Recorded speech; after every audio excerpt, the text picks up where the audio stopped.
नमस्कार दोस्तों, एग्जामपुर के यूट्यूब चैनल में आप सभी का हार्दिक स्वागत है। आज हम बात करेंगे इलेक्टोरल रिफॉर्म्स बिल के बारे में, जिसे हाल ही में राज्यसभा ने पारित कर दिया है।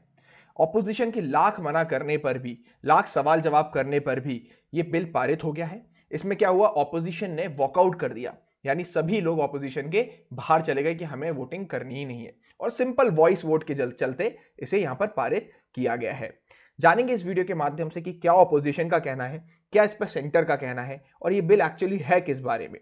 सबसे पहले एक एमसीक्यू देख लेते हैं। आपको बताना है कि इनमें से कौन सा फंक्शन इलेक्शन कमीशन का नहीं है।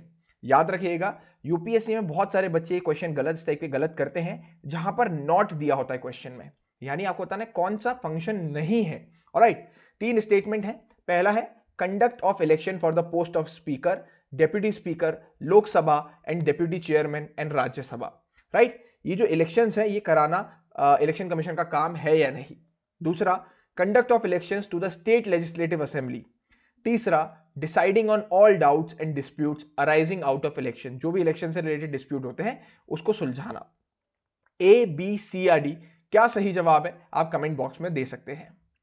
चलिए हमारी न्यूज देखते हैं। हाल ही में राज्यसभा ने पास किया है इलेक्शन लॉज अमेंडमेंट बिल, जिसका मेन उद्देश्य है इलेक्टोरल रोल डेटा को आधार इकोसिस्टम से लिंक करने का। आप देख सकते हैं कैसे हम आधार सिस्टम को इलेक्टोरल रोल से, वोटर आईडी को और आधार आईडी को हम लोग लिंक कर देंगे, ताकि डेटा ड्रॉ कर सके हम। जब भी कोई व्यक्ति कहीं पर भी रजिस्ट्रेशन करवाएगा तो पता चल जाएगा कि वो कहीं और किसी कॉन्स्टिट्यूएंसी में रजिस्टर्ड तो नहीं है। जिसका मेन उद्देश्य ये है कि जो भी आपके मल्टीपल वोटर्स रजिस्ट्रेशन हो रहे हैं, बोगस वोटर्स आ रहे हैं, फर्जी वोटर जिन्हें कहा जाता है, उनको हम रोक सके।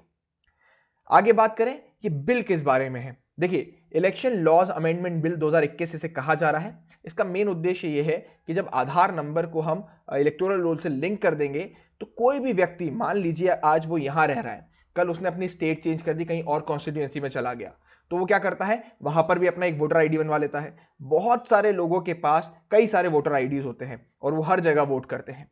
तो ये बोगस वोटर्स वाला सीन है, इसको हटाने के लिए सरकार आधार को इलेक्टोरल डेटा से, वोटर आईडी से लिंक करेगी, जिससे कभी भी कोई भी कहीं रजिस्ट्रेशन करेगा उसके बारे में हमें तुरंत पता चल जाएगा, उसकी कॉन्स्टिट्यूएंसी में पॉपअप आ जाएगा आधार सिस्टम के जरिए। साथ ही में हम बात करें, सरकार ने यहां पर कहा है इस बिल के माध्यम से कि कोई भी एप्लीकेशन को डिनाई नहीं किया जाएगा इलेक्टोरल रोल में। अगर मान लीजिए वो अपना आधार कार्ड नहीं दे पा रहा, तो हम बोलेंगे उसे कि आप कोई और ऑल्टरनेटिव डॉक्यूमेंट सबमिट कर दीजिए।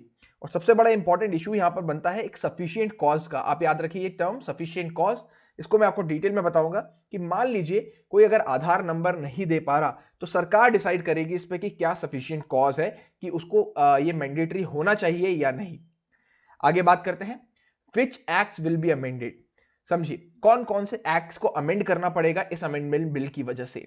देखिए, आरपीए की जब हम बात करते हैं, representation of the people act 1950 and 1951, दो ऐसे एक्ट जो आपके इलेक्शंस को गवर्न करते हैं भारत के अंदर, बहुत ही इंपॉर्टेंट एक्ट हैं, यूपीएससी पॉइंट ऑफ व्यू से बहुत इंपॉर्टेंट बनते हैं। इसके ऊपर मैं एक डेडिकेटेड वीडियो बनाऊंगा जिसमें आपको दोनों में फर्क समझाऊंगा और क्या क्या प्रोविजंस इसमें आते हैं।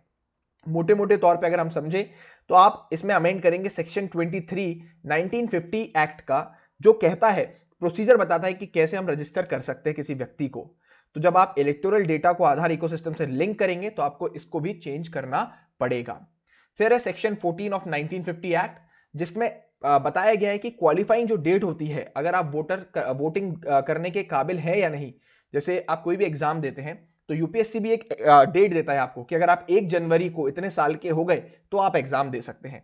उसी प्रकार 1 जनवरी जनरली तय की जाती है कि अगर आप 1 जनवरी को 18 साल के होते हैं तो आप उस साल जो भी इलेक्शंस आ रहे हैं उसमें वोट दे सकते हैं, अपना वोटर आईडी बनवा सकते हैं। इससे क्या होता है, बहुत सारे वोटर्स छूट जाते हैं। मान लीजिए कोई 1 जनवरी को नहीं हुआ, 2 जनवरी को क्वालिफाई किया और इलेक्शंस होने अप्रैल में, तो अब इस बीच में वो तो एलिजिबल हो गया ना, पर वो क्वालिफाई नहीं कर पा रहा। तो अब क्या होगा, ये जो क्वालिफाइंग डेट्स, ऐसी 4 क्वालिफाइंग डेट्स करती जाएंगी बीच बीच में, ऑलराइट, जिसकी वजह से वोटर्स अपने आप को रजिस्टर करवा पाएंगे बड़ी आसानी से। ऑलराइट, चलिए सेक्शन 20 ऑफ 1950 एक्ट की बात करें और सेक्शन 60 ऑफ 1951 एक्ट, जो कि अलाउ करता है किसी भी सर्विस वोटर को, जैसे फॉर एग्जांपल एक आर्मी मैन है तो उसकी वाइफ को भी सर्विस वोटर की तरह रजिस्टर करवा दिया जाता है। देखिए, सर्विस वोटर सिंपल सा मतलब है कि जो भी सर्विसेज में है उन्हें as a service voter register किया जाता है, ताकि वो प्रॉक्सी वोटिंग कर सके। प्रॉक्सी वोटिंग क्या होती है कि मान लीजिए मैं बॉर्डर पे हूं, मैं एक आर्मी मैन हूं और मैं बॉर्डर पे पोस्टेड हूं। अब मैं सिर्फ वोट करने के लिए, अब वोटिंग मेरा फंडामेंटल राइट है, अब वोटिंग के लिए मैं एक ऐसा अधिकार है जो सब मतलब कैसे कैसे कहते हैं कि बहुत ही इंपॉर्टेंट अधिकार है, राइट। इस अधिकार को मुझे अवेल करना है तो मैं बॉर्डर छोड़ के भी नहीं आ सकता, वो भी मेरी एक ड्यूटी है देश के प्रति। तो मैं किसी ऐसे व्यक्ति को डेजिग्नेट कर दूंगा कि मेरी जगह पे ये वोट जाके देकर आएगा और मैं बता दूंगा उसको कि तुम्हें क्या किसको वोट देना है, आपका विश्वास वाला व्यक्ति होना चाहिए। पता लगा मैंने बताया कुछ, वो दे किसी और को आया, तो ऐसा नहीं। तो ये होती है बेसिकली प्रॉक्सी वोटिंग। इसमें क्या होता है कि जो टर्म यूज होता है वाइफ, उस वाइफ टर्म को हम लोग रिप्लेस करके स्पाउस कर देंगे, क्योंकि बहुत सारी विमेन आर्मी ऑफिसर्स भी आ रही हैं सर्विसेज में। तो जो विमेन आर्मी ऑफिसर्स आ रही हैं, जो उनके हस्बैंड है, उन हस्बैंड्स को हम लोग सर्विस वोटर की तरह रजिस्टर नहीं करते, क्योंकि लॉ तो कहता है कि जो भी आदमी है उसकी वाइफ को हम लोग service voter as a register कर सकते हैं। तो यहां पर अगर हम स्पाउस कर देंगे तो ये जेंडर न्यूट्रल बन जाएगा, जो भी आर्मी ऑफिसर्स विमेन है उनके हस्बैंड भी सर्विस वोटर यहां पर कहलाएंगे। क्लियर है बात? चलिए, यहां पर गवर्नमेंट का क्या कहना है, गवर्नमेंट के क्या तर्क हैं ये समझते हैं। गवर्नमेंट ये कह रही है कि linking Aadhaar with electoral roll will solve the problem, जो हमने बताया कि एक बंदा अलग अलग जगह वोटर आईडी नहीं बनवा सकेगा। और जब भी वो कोई नई जगह बनवाएगा तो उसका पुराना वाला रिवोक करना पड़ेगा। पार्लियामेंट में लॉ मिनिस्टर किरेन रिजिजू का यहां पर कहना है कि ये कंप्लीटली वॉलेंटरी रहेगा, आपको कंपलसरी नहीं है, मैंडेटरी नहीं है। हालांकि ये लॉ मिनिस्टर साहब का कहना नहीं है, ये सुप्रीम कोर्ट का कहना है। सुप्रीम कोर्ट का डिसीजन था कि आधार से रिलेटेड कोई भी चीज आप वॉलेंटरी रखेंगे, ये मैंडेटरी नहीं हो सकती। और उन्होंने कहा कि इलेक्शन कमीशन के साथ कई मीटिंग करने के बाद ही हम ये बिल लाए हैं।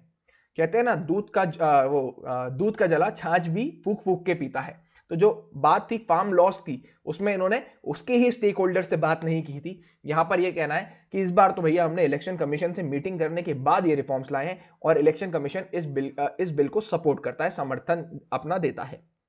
ऑपोजिशन का यहां पर क्या विरोध है, देखिए मनीष तिवारी है कांग्रेस के, उनका कहना है कि the linking of voter IDs and Aadhaar the fundamental right to privacy violate करता है, जो कि सुप्रीम कोर्ट ने डिफाइन की है अपने एक जजमेंट में, राइट। साथ ही में जो आपके असदुद्दीन नाम है, ओवैसी साहब जनरली हम बोलते हैं, ये bill is outside the legislative competence of the house. इनका कहना है कि पार्लियामेंट सक्षम ही नहीं है इस बिल को पारित करने के। The linking of voter ID with Aadhaar violates the right to privacy. सभी लोग ये कह रहे हैं कि राइट टू प्राइवेसी के अगेंस्ट है, और सरकार यहां पर कह रही है भैया राइट टू प्राइवेसी के अगेंस्ट है तो हम वॉलंटरी बना रहे हैं ना, इसे मैंडेटरी तो नहीं कर रहे। आपकी इच्छा है, अगर आपको करवाना है तो करवाइए। आगे कांग्रेस एमपी शशि थरूर का यहां पर कहना है कि अगर if you are in a position asking for Aadhaar for voters, all you are getting is a document that reflects residence not citizenship. अगर आप, ये बहुत ही वैलिड आर्ग्यूमेंट है कि आप बोगस वोटर्स की तो बात कर रहे हैं, चलिए, पर आप जब आधार मांग रहे हैं किसी का, तो आप उसका सिर्फ रेसिडेंस मांग रहे हैं। आधार एक रेसिडेंस का प्रूफ होता है, एक सिटीजन होने का प्रूफ नहीं होता, ऐसा सुप्रीम कोर्ट कह चुका है क्लियरली। और आधार के अंदर भी ये कहा गया है कि it is not a proof of citizenship.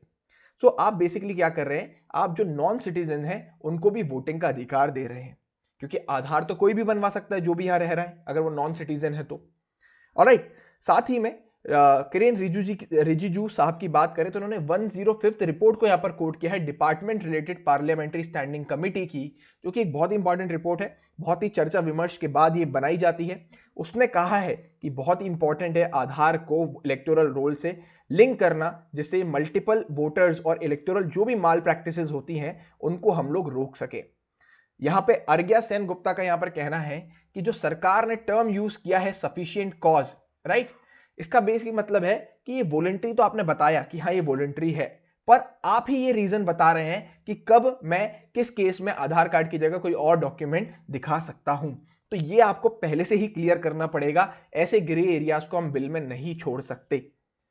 समझ में आया आपको ये इशू कि क्या सरकार का कहना है? सरकार चाह रही है कि इलेक्टोरल रिफॉर्म बिल्कुल जरूरी है, पर इसमें कुछ ग्रे एरियाज हैं, आपको ये बताना पड़ेगा कि कैसे आप नेपालीज और बांग्लादेशीज हमारे इलेक्शन में वोट ना करें, इसको आप गारंटी देने वाले हैं। आशा करता हूं आपको ये वीडियो डिटेल में समझ में आया होगा। अब हमारे एमसीक्यू की तरफ चलते हैं। Which of the following are not the functions of the election commission? Election commission का कौन सा फंक्शन नहीं है? देखिए, आप तो ये भूल जाइए कौन सा फंक्शन नहीं है, आप ये याद रखिए कि इसके बेसिकली 4 मेन फंक्शन है। 4 में इलेक्शन से रिलेटेड बता रहा हूं, राइट। रजिस्ट्रेशन करवाना वोटर्स का, ये अलग फंक्शंस हैं। 4 मेन फंक्शन में आता है किन किन की इलेक्शन करवा सकता है। सबसे पहला आता है आपका पार्लियामेंट, जिसमें लोकसभा राज्यसभा दोनों आ जाते हैं आपके, पार्लियामेंट। ऑलराइट। फिर अगला है आपका स्टेट लेजिस्लेटिव असेंबलीज, एलएस जिसे बोलते हैं हम लोग, ठीक है। फिर अगला कौन आता है आपका president, president and vice president, VP. ये 4 पोस्ट के लिए ये इलेक्शन करवाते हैं इलेक्शन कमीशन ऑफ इंडिया। बाकी सभी के लिए जो आपके पंचायत के इलेक्शन है, जो स्टेट के इलेक्शन कमीशन होते हैं वो ये इलेक्शंस कंडक्ट करवाते हैं। तो यहां पर सीधी सी बात है, स्पीकर पोस्ट के लिए, डेप्यूटी स्पीकर पोस्ट के लिए नहीं करवाता, तो पहला स्टेटमेंट तो गलत हो गया, मतलब ये फंक्शन नहीं है। तो क्वेश्चन के हिसाब से ये सही है कि ये फंक्शन नहीं है। दूसरा, conduct of elections to the state legislative assembly, state legislative assembly के तो इलेक्शन ये कराता है, तो ये कथन गलत हो गया, ये इसका फंक्शन है। तीसरा, deciding on all doubts and disputes arising out of elections, ये भी यहां पर गलत हो गया। क्यों गलत क्यों हो गया बताइए, मतलब ये क्वेश्चन के हिसाब से हमारा ये सही हो गया, क्योंकि ये इसका फंक्शन नहीं है, इलेक्शन कमीशन का फंक्शन नहीं है, ये कोर्ट का फंक्शन है, जो भी डिस्प्यूट आते हैं इलेक्शन से रिलेटेड। तो हमारा आंसर यहां पर सही बनता है option number B, 1 and 3। 1 and 3 यहां पर हमारा सही जवाब है। सिर्फ एक ही फंक्शन तीनों ऑप्शन में से है कि स्टेट लेजिस्लेटिव असेंबली के इलेक्शन आपका इलेक्शन कमीशन ऑफ इंडिया ही कराता है। आशा करता हूं आपको ये वीडियो डिटेल में समझ में आया होगा, आप सभी ने सही आंसर दिया होगा। See you guys in the next video. Jai Hind, जय भारत, और हमारे साथ बने रहिएगा प्लीज। अगर आपको वीडियो पसंद आते हैं तो लाइक, शेयर एंड सब्सक्राइब। जल्द ही हम आपके लिए आरपीए 1950 और 1951 के एक्ट में क्या फर्क है और क्या इसके इंपॉर्टेंट प्रोविजन है, एक डिटेल में वीडियो लेकर आने वाले हैं। See you guys in the next video.